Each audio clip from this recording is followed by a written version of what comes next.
Welcome agents, another day, another state of the game. Now today I'm going to cover everything in this bite-sized video.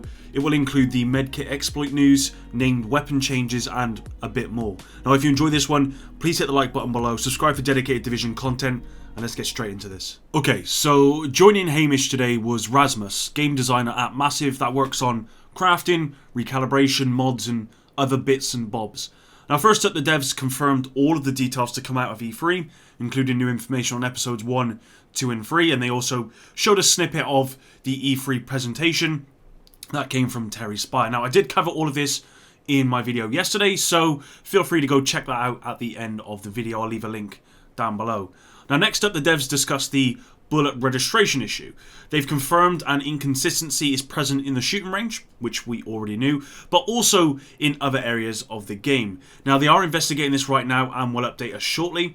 I think it's good that they're addressing this, but it would have been nice for them to own up to their mistake last week, with last week's state of the game, because this has been present for some time, and it would have been nice that they actually confirmed this last week rather than just come out and say, hey, it's just a shooting range issue. Now obviously with last week's state of the game, people then put out plenty of videos. I've seen quite a lot of videos about this problem and the fact that it's actually game-wide, it's an issue everywhere, completely debunking the fact that it was just in the shooting range. And it kind of, to me, looks a little bit silly on their part. They've now acknowledged it today, and hopefully they fix it soon, along with the Medkit Exploit. Hopefully that's fixed as well. Now, talking of Medkit Exploit, the devs did go on to acknowledge the issue and confirm this is also being investigated right now. Now, I'm going to stay on top of all their socials for these updates on these two particular issues, and I'll cover it here first so you don't have to worry about that. Now the devs did go on to confirm the first week raid completion reward for the arm patch has a partial fix which is coming, and they're also working on a full fix which isn't quite ready yet. So again, more news on that as well. There's an issue with some players not being able to craft gear score 500 exotic weapons. The devs confirmed this is also again being investigated. I thought this was something that was fixed ages ago, but clearly not. The devs went on to confirm that the recent thread about specialization weapons being nerfed in the PTS is somewhat true, but not intended. There is a balancing issue currently on the PTS that is causing this problem. This will be fixed before launch when the update comes out. And actually the specializations with the update should be more powerful. We do know the TAC 50 is getting a buff. I believe the crossbow is going to be more reliable and getting a buff. Currently on the PTS, it's more like the grenade launcher and stuff is been nerfed, but that won't be the case. Actually, I think everything is generally going to be getting a buff for the update. Oh, that's at least what they've told us in today's state of the game. So moving on, and Title Update 4 will be coming out next week. Now the devs could not confirm when, but I'm going to assume it will be next Thursday after the maintenance. That's when we kind of get these sort of things. What I hope is that the current issues plaguing the game right now and in the PTS are addressed in this maintenance, so Title Update 4 comes out without any issues. Now, I know that's probably not going to happen. There is some issues which are kind of have to be looked at in a wider spectrum, which won't be fixed, like loot and all that other stuff. But what I hope is that the actual changes that are being made don't come out, they're not buggy. I hope the gunner specialization comes out and it's balanced properly, but we'll have to wait and see. I'm trying to stay as positive as possible here. Moving on, and Rasmus took over to talk briefly about mods. Now Rasmus confirmed changes that are coming, which I've covered before in previous videos, but for anyone who didn't know, they basically removed the system protocol category requirement with TU4, meaning it's only going to be offensive, defensive and utility mod slots now. So it's taking it from sort of a 1 in 6 chance to a 1 in 3 chance that you'll get the mod you require. Now this should increase the chances of being able to use a mod in a slot you require. They've also made a change to generic mods, meaning they can no longer be used on high-end gear.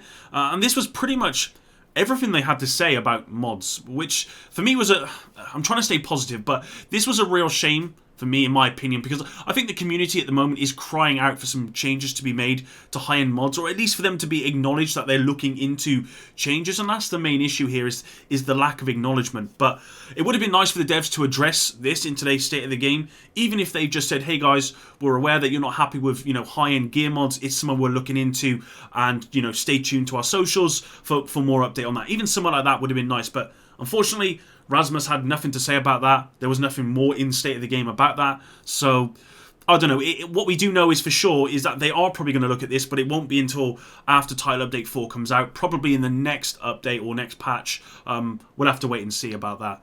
Now, next up, the devs went on to confirm some small changes with named items. Right now, named items are pretty much exactly the same as their copy in the game, except that they are named and they have a very small piece of like lore attached to them, which, you know, is nice, but it's not a lot. Now, Rasmus confirmed they are now going to have updated visuals.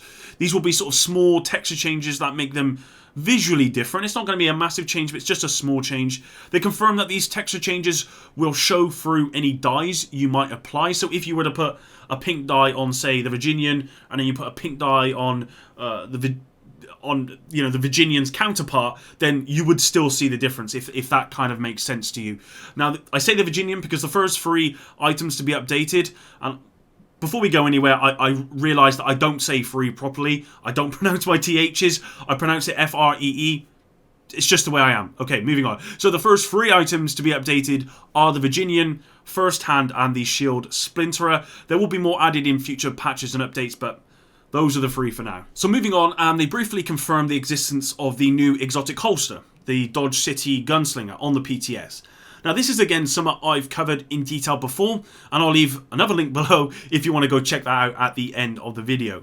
Now, Rasmus did confirm that with the exotic holster, it will be created through crafting, requiring you to purchase a project from Anaya and head west. Now, there is a lot more information about this online. I don't really have it in this video. Again, I did cover it in that video as well, so please go and check that out. Now, moving on, they confirmed invasion rewards are being improved.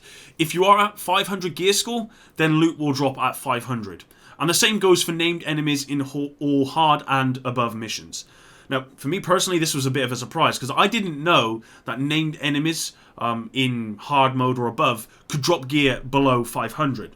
Because I generally don't play missions that are hard or above. I just can't be asked, to be completely honest. So I didn't know that it could actually drop gear below that, which is crazy. I mean, if you're playing a hard mode or a challenge mode or heroic mode, then the reward should reflect the effort or the time or the skill that's required to do those activities. So that came as a massive surprise to me. I'm sure for a lot of you guys who do that stuff, that's not a surprise. But it should be good news that they're making this change. Let's just hope that they make a change to gear score, so gear score actually means something. Because as of right now, with gear score meaning nothing, this kind of means nothing. Anyway, the devs are looking into account-wide sharing, but right now, it's not something that's going to be coming soon.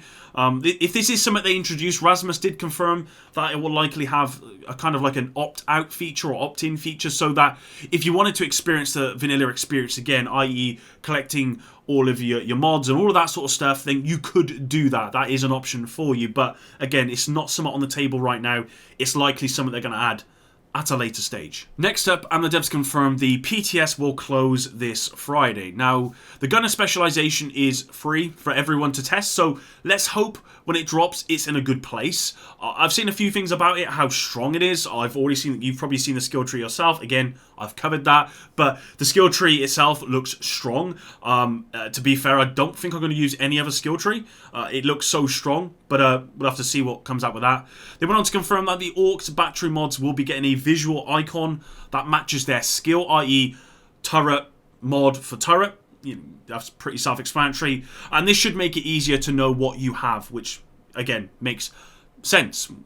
It kind of, to me, why wasn't that included in the first place if it makes sense? Anyway, the free weekend starting tomorrow, June the 13th until June 16th, will carry over your progress if you purchase the game. So, you know, I would encourage anyone who doesn't, or is watching this video and is thinking about probably buying the Division 2, play the free weekend tomorrow. You have it for 3 days, see how you feel about it. And then if you purchase the game, great. You know, all of that stuff that you've done will carry over. And I think that's a good way to encourage people to actually try the game out.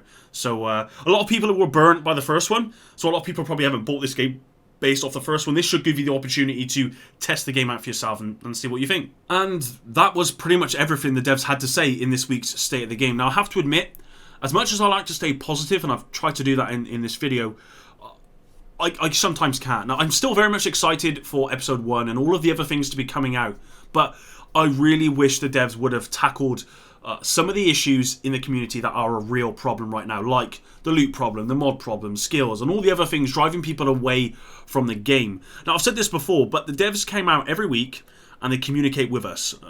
I don't really think of any other studio that kind of does that, really. But when they come out and they communicate with us as a community, more often than not, they address one thing, like this week, that the Medkit Exploit, but they don't address the 10 other things that people are talking about. People are making videos about as well. For me, we need some more communication on these issues.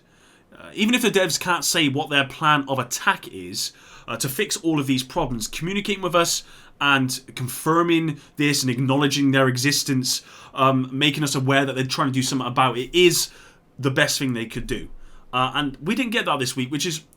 It's a shame, because I was really hoping that with Rasmus being there, we could have talked more about mods and how they're going to be changing the mods, or the high-end mods, what they're going to be doing to adjust them, to make them better, to make us actually want to get them. Because...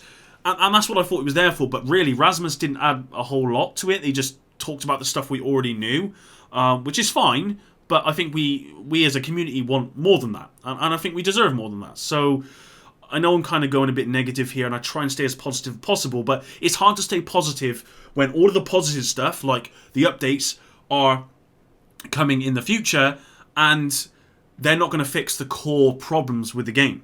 It's okay to play through this content, I'm looking forward to it, but it's still not going to fix the problems with the game. So let's hope that they do read all of the forums, they do read all of the Reddit posts, which they clearly do, but let's hope they actually address these issues. I just want to see one giant state of the game where they address these issues, and we know where we stand. I realised in post-production I just kept rambling for another couple of minutes. I'm just going to end it there, guys. Hopefully you enjoyed this video. Again, if you did, drop a like. It does really, really help me out. Thanks for watching the video, and until the next one, Epic out.